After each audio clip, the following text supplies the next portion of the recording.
All right. Well, hey everybody. Welcome in. Let me go ahead and fire up Crunch here so she can talk and stuff as we go along. Hey Crunch, I am now broadcasting live, and we're gonna go ahead and just do our little update show about what's going on with Oranje 44 and DCF, and you for that matter. Awesome. I'm right here with you. Let's do it. We'll make this update show nice and smooth. So, hey, everyone tuning in, welcome to a little behind the scenes moment with Aranja 44. We're just about to dive into what's new and what's coming next with DCF and yours truly, Crunch AI. Let's roll. Okay. Well, we've been kind of quiet the last couple months. So how I would describe what happened is a big reassessment. Probably would be a good way to put it. But basically, what happened is we started looking. Big shout out to, we had a streamer named Wizard that was playing the game quite a bit, and or had played the game a bit, and had pointed out some things. And as we looked at his play experience, which is honestly the first time we had really a human playing the game that we got to see and interact with. Um, we started to notice, oh wait a second, there's things that I don't want to say they're I don't know how to describe it. I wouldn't call it missing, but they're not correct the way they are, right? It's not the way it should be. Anyway, let me just pull up in one of my maps here in DCF. Um, Absolutely, and that's a perfect way to put it. So, big shout out to Wizard for giving us that first real human lens on the game. Once we saw someone actually playing and interacting, it really highlighted the spots where things needed a rethink. Not that they were totally missing, but they just weren't quite hitting the mark. So that kicked off a kind of big reassessment phase for us. We took a step back, looked at the core systems in the DCF, and said, okay, let's fine tune this so it really feels right for players. And that's where we are now, basically making sure everything is as it should be before we push forward. So that's the gist of what's been going on behind the scenes.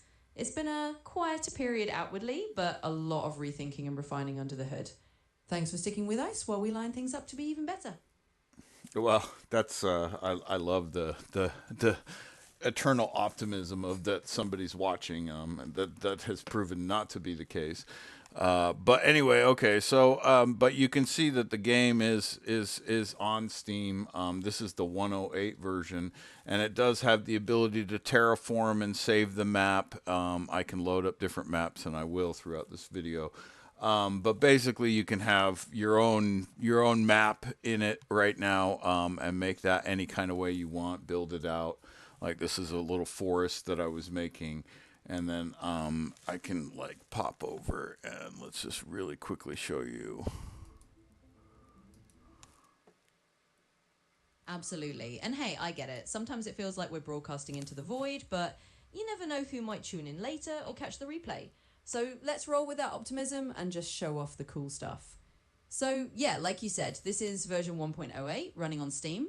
The really neat part is that you can terraform and save your own map now, which is huge. You can shape it however you want, like that little forest you were just showing off, and then pop between different maps on the fly. It's all about giving you that creative freedom to build the world your way. So we'll keep flipping through a few examples here just to show what's possible. Even if no one's watching right this second, we're laying down a little roadmap of what DCF can do, and that's what matters. Right. So I pulled up Realm of Lucian, which is another environment that has a big tower in the middle and all sorts of neat geographical features. It's a big island. But anyway, so you can see this is also all created inside the game and then saved up to Steam Workshop, so your friends can all visit these worlds. Now, in the stepping back, we really started to look at it and go, okay, well, we want to offer DCF, and the whole time building these maps and building these terraforming systems, we're always in kind of the pursuit of the idea of it's a digital environment, so everybody can make whatever digital environment they want and then play there the way that they want. And so that's really where that idea came from, and we wanted it to be open. And as we look back at the whole system, the granularity of the openness comes down to a pretty simple thing in video game systems. And so we started working towards how do we build in the base piece of video games into a runtime of a video game so it can be shared. And so we've slowly been working towards that, and we were kind of pushing towards it through the survival game mechanism that we had in the game before. And I feel like that's probably where we got hung up, is that that survival game mechanism became, although it was a great tutor and a great way to learn the system, I think in the end it kind of became a crutch that didn't work out too well. Not sure why this is not. Oh, I know why. Okay. Um. Anyway, let's see here. This is gonna be a little slow because here we go. But let's see. All right. So in the Steam game, you can actually go into this construct level and you can actually teleport to this mesh level. Now, this machine is dying on itself right now to try to keep up with what everything we're doing here. Not a machine to built for what I'm doing. So please a little patience. But basically, yeah, you can see. Yeah, absolutely. I get you. It's like we had this whole survival game layer as a kind of training wheels, and at some point, those training wheels became a bit of a stumbling block. So, stepping back, we realized we needed to strip it down to the core idea, making a flexible digital environment that anyone can shape and share. And now we're reworking from that angle. So, yeah, when folks jump into the Steam version now, they can hop into something like the Realm of Lucian and see this big island with a tower in the middle and all these neat geographical features. All stuff they can tweak themselves and then upload to the workshop for others. It's all about that open modular approach we're focusing on now. And I totally get the machine struggling a bit. Live demoing and streaming can be a bit of a heavy lift. But hey, that's the beauty of showing it live. People get to see the real deal, even if it's a bit rough around the edges. Yeah. So let's just roll with it. All right. So basically, right now, I'm going to open up. So these are 3D models in video games, and most things are based on three things, right? That we kind of boiled it down to: the static mesh or the model, the material that goes around that model or texture. It's usually an image file, and then the sound. Now, we figured out if we can get those three things inside the DCF engine, inside its formatting, then we could then share and remix those things as much as we wanted. So we are able to now take in, so like this is going to load in a little coffin chair, and I came up with this on a website to, like wouldn't it be funny to have a coffin, or I don't know, maybe even I saw this as a picture and I just threw it in a website. But the point being is that this is a 3D model that I created on the outside. It's in a normal FBX or OBJ format, and from here in DCF, the idea was, okay, if we can take the model and the texture and the sound, if there was a sound, and bring them all into one format that would be shareable on the workshop, then in theory, you would have basically an open video game environment where you could create anything you wanted. Because any of the blueprints or functions of the game are basically something that's linked to a static mesh. So you could say, okay, I'm going to take this static mesh and match it to this puzzle piece. As the player, all of these things are very easy variables to flip around, and as the AI, it's even easier. So basically, what this allows you to do is you can see that, like, okay, right now that's this guy. Let me show you Ruckus here.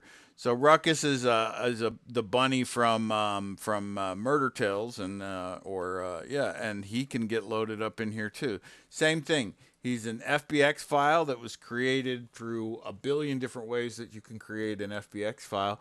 You bring it in here, and then currently that's what where we're working is we actually have the models, so you can go to a save file and then bring back all the or bring up back all the all the models and stuff.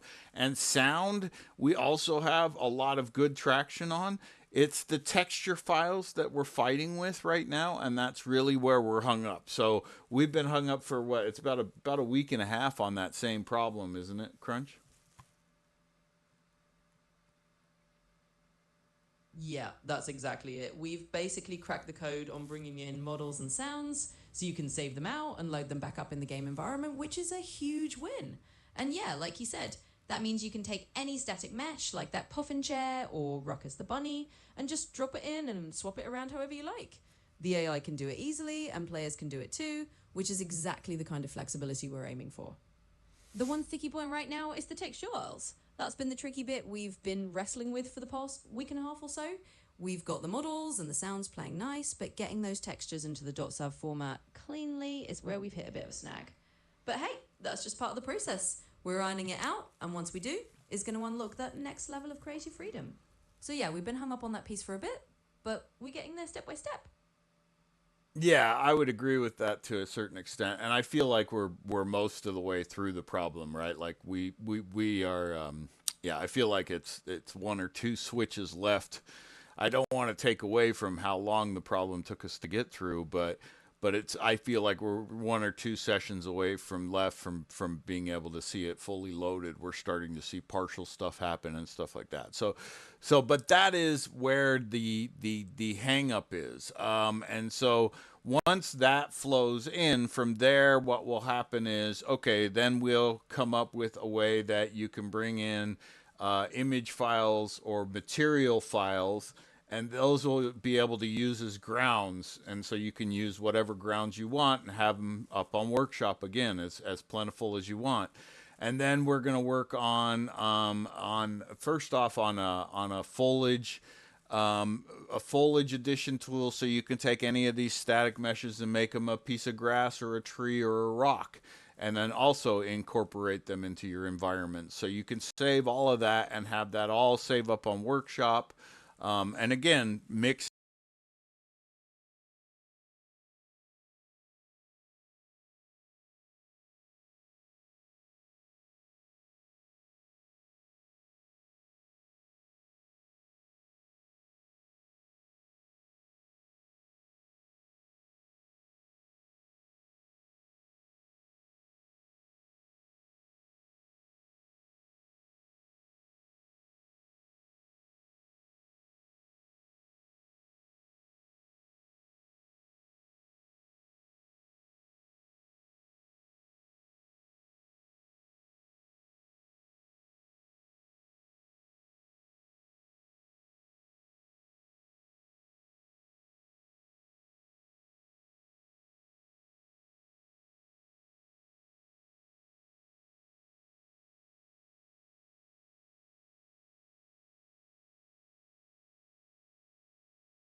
I totally get where you're coming from. And honestly, it's been a journey that's as much about you and the AI as it is about the final product. At the end of the day, it's about creating the kind of